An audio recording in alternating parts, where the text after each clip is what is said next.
શું તમે જાણો છો, એક વખત માથા પર લોખંડનો સળિયો વાગ્યો અને ડોક્ટરોએ કહ્યું કે હવે બચવું મુશ્કેલ છે. અને આજે એ જ મહિલા 15 વર્ષથી વધુ સમયથી બંગાળ પર રાજ કરે છે. આ છે દીદી એટલે કે મમતા બેનર્જીની કહાની. અને એક મોટો સવાલ, બંગાળમાં જે પાર્ટી આવે છે તે દાયકાઓ સુધી કેમ ટકી રહે છે? શું હવે ભાજપનો વારો છે? ચાલો પાછા જઈએ 1990માં. બસ ભાડું વધતા બંગાળમાં ભારે વિરોધ થયો અને પોલીસ ફાયરિંગમાં 3 લોકોના મોત થયા. કોંગ્રેસે હડતાલ બોલાવી અને હડતાલનું નેતૃત્વ મમતા બેનર્જીને સોંપાયું. પરંતુ હાજરા વિસ્તારમાં કંઈક એવું બન્યું જે બંગાળની રાજનીતિ બદલી નાખશે. મમતા પર હુમલો થયો, માથા પર લોખંડનો સળિયો મારવામાં આવ્યો અને મમતા બેનર્જી લોહી લુહાણ થઈ ગયા.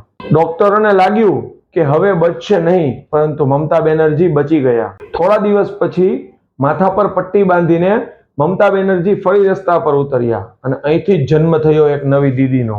1998માં મમતાએ કોંગ્રેસ છોડીને પોતાની નવી પાર્ટી ટીએમસી બનાવી. 2011માં 34 વર્ષથી ચાલતી લેફ્ટ સરકારને હટાવી મમતા સત્તામાં આવી ગયા અને ત્યારથી આજ સુધીમાં બંગાળમાં દીદીનો રાજ ચાલુ છે. હવે મોટો સવાલ, બંગાળમાં પાર્ટીઓ સત્તામાં આવે પછી દાયકાઓ સુધી કેમ ટકી રહે છે? આના 5 મુખ્ય કારણો છે.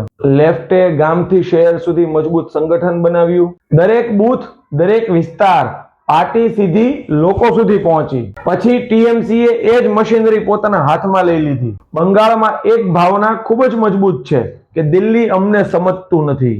લેફ્ટે આ નેરેટિવ બનાવ્યું અને મમતા બેનર્જીએ આ વધુ મજબૂત બનાવ્યું. બંગાળમાં લોકો પાર્ટીને નહીં પણ ચહેરાને વોટ આપે છે. બિપિન ચંદ્ર રોય, જ્યોતિ બસુ અને આજે મમતા બેનર્જી. લેફ્ટે ખેડૂતો અને મજૂરોને જોડ્યા. મમતાએ મહિલાઓ અને મુસ્લિમ વોટ બેંક મજબૂત બનાવી. સરકારી યોજનાઓથી સીધું કનેક્શન બનાવ્યું. બંગાળમાં વિપક્ષ હંમેશા વિખરાયેલો જ રહ્યો છે અને સંઘર્ષ હંમેશા બે પાર્ટી વચ્ચે જ થાય છે.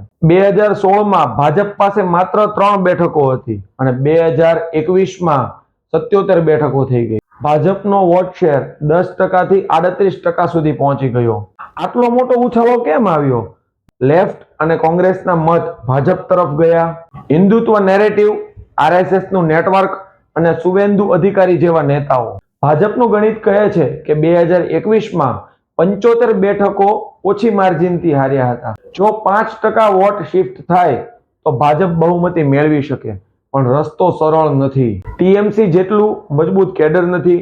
બંગાળી અસ્મિતા હજી પણ ત્યાં મજબૂત છે અને ખાસ મમતા બેનર્જીનો પર્સનાલિટી કલ્ટ અને ગ્રામ્ય સ્થળે નબળાઈ. બંગાળની રાજનીતિનો નિયમ સાદો છે, એક વખત સત્તા મળી જાય તો પછી વર્ષો સુધી ટકી શકાય, પણ તેના માટે જોઈએ મજબૂત સંગઠન, નેરેટિવ, ચહેરો અને વોટ બેંક. ભાજપ પાસે કેટલીક વસ્તુઓ છે પણ બધું નથી. તો શું 2026માં બદલાવ આવશે? શું દીદી ફરીથી જીતશે? આ સવાલનો જવાબ સમય જ આપશે.